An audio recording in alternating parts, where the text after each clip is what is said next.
ஸலாமு அலைக்கும். புனித மக்கா விசுவாசிகளுக்கு அறிமுகம் தேவையில்லாத அளவு புகழ்பெற்ற காபா, சம்சம் மற்றும் மகாம் இப்ராஹிம் ஆகியவற்றை உள்ளடக்கிய விசுவாசிகளின் புனித மையமாகும். இது விசுவாசிகள் எப்போதும் செல்ல விரும்பும் புனித இடமாகும். ஆனால் பலருக்கும் தெரியாத அதிசயங்கள் நிறைந்த பல இடங்களும் மக்காவில் உள்ளன. அத்தகைய சில இடங்களைப் பற்றி இங்கு குறிப்பிட உள்ளோம். இவை விசுவாசிகள் தெரிந்து கொள்ளவும் படிக்கவும் வேண்டிய இடங்களாகும். முதலாவது தாருல் அர்கம். உலகின் திருத்தூதர் ஸல்லல்லாஹு அலைஹி வஸல்லம் இஸ்லாமிய பிரச்சாரத்தை முதலில் தொடங்கிய இடம் இதுவாகும். இஸ்லாமிய வளர்ச்சிக்கு தொடக்கமிட்ட இடமாக இந்த இடத்திற்கு மிகுந்த மகத்துவம் உள்ளது.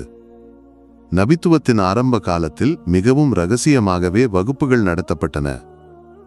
எனவே முதல் சஹாபாக்களில் ஒருவரான அர்கம் பின் அபு அர்கம் ரலியல்லாஹு அவர்களின் வீட்டில் இந்த வகுப்புகள் நடைபெற்றன.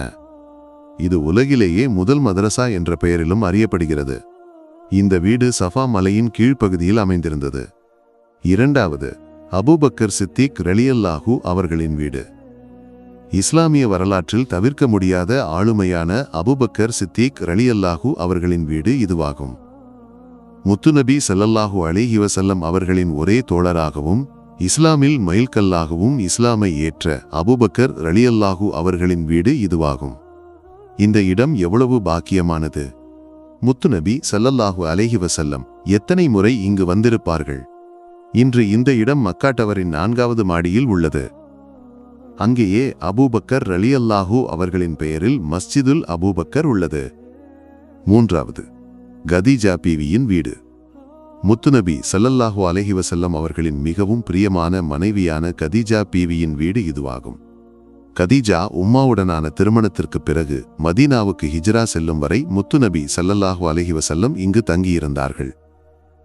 மக்காவின் மிகவும் செல்வந்தர்களில் ஒருவரான கதீஜா பீவி முத்துநபி வியாபாரத்தை முடித்து வருவதை இந்த வீட்டின் மேல் நின்று பார்த்திருக்கிறார்கள்.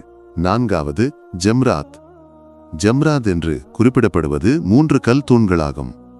இவற்றை நோக்கி கல் எறிவது ஹஜ்ஜில் தவிர்க்க முடியாத ஒரு செயலாகும்.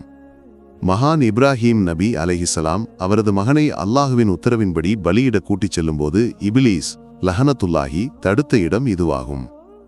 அப்போது இப்ராஹிம் நபி அலைஹிஸ்ஸலாம் இபிலீஸை கல்லெறிந்து விரட்டினார்கள். அந்த நினைவாக உலகின் முடிவு வரை விசுவாசிகள் ஜம்ராத்தை நோக்கி கல்லெறிகின்றனர்.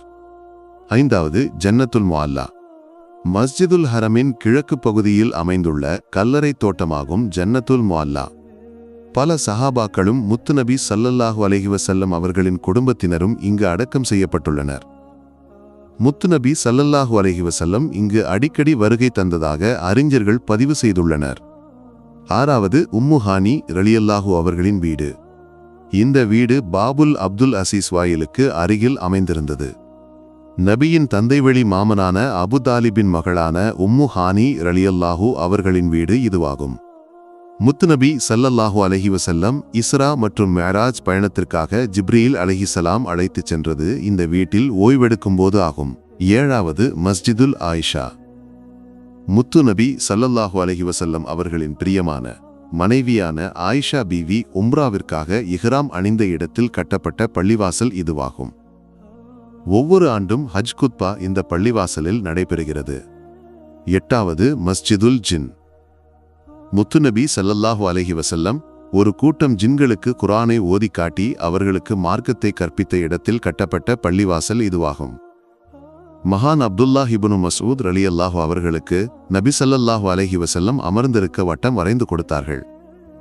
பின்னர் ஜின்கள் வந்து முத்துநபி ஸல்லல்லாஹு அலைஹி வஸல்லம் அவர்களுக்கு குர்ஆனை ஓதி கேட்டனர். ஒன்பதாவது, மஸ்ஜிதுல் ஷஜரா. முத்துநபி ஸல்லல்லாஹு அலைஹி வஸல்லம் அவர்களின் மிகப்பெரிய முஜிசாவுக்கு சாட்சியாக இருந்த இடமாகும். மரத்தின் பள்ளி என்று இந்த பள்ளி அறியப்படுகிறது. மக்காவின் முஷ்ரிக்குகள் இஸ்லாமை ஏற்க முத்துநபியிடம் அற்புதம் கேட்டபோது அல்லாஹ் முத்துநபியை அங்கிருந்த ஒரு மரத்தை அழைக்கச் சொன்னான். முத்துநபி ஸல்லல்லாஹு அலைஹி வஸல்லம் அழைத்தவுடன் அந்த மரம் முன்னே வந்து முத்துநபிக்கு சலாம் கூறியது. பின்னர் முத்துநபி ஸல்லல்லாஹு அலைஹி வஸல்லம் அந்த மரத்தை திரும்பி போகச் சொன்னார்கள். இந்த பெயரில் இந்த பள்ளி இப்போது அறியப்படுகிறது. பத்தாவது, ஜபல் அல் ஹுபைஸ். இந்த பெயரை கேளாதவர்கள் மிக குறைவு. இஸ்லாமிய வரலாற்றில் தவிர்க்க முடியாத மலை இதுவாகும். சஃபா மலையுடன் இணைந்து இந்த மலை அமைந்துள்ளது. முத்துநபி ஸல்லல்லாஹு அலைஹி வஸல்லம் அவர்களின் மிகவும் புகழ்பெற்ற முஜிசாவான நிலவை பிளந்த நிகழ்வு இங்கு நடந்தது. அல்லாஹ் பூமியில் முதலில் உருவாக்கிய மலை இதுவாகும். நூஹ் நபி அலைஹிஸ்ஸலாம் காலத்தில் நிகழ்ந்த மகா பிரளயத்தில் ஜிப்ரில் அலைஹிஸ்ஸலாம் ஹஜருல் அஸதை இந்த மலையில் புதைத்தார். இங்கு பெரிய கட்டடங்களும் அரண்மனைகளும் காணப்படுகின்றன. மக்காவில் உள்ள பல அதிசயங்கள் நிறைந்த இடங்களைப் பற்றி இங்கு சுருக்கமாக விவரிக்கப்பட்டுள்ளது. இன்னும் பல அறிவுகளை படிக்க அல்லாஹ் சுப்ஹானஹு வ தஆலா நமக்கு தௌஃபீக் அளிக்கட்டும்.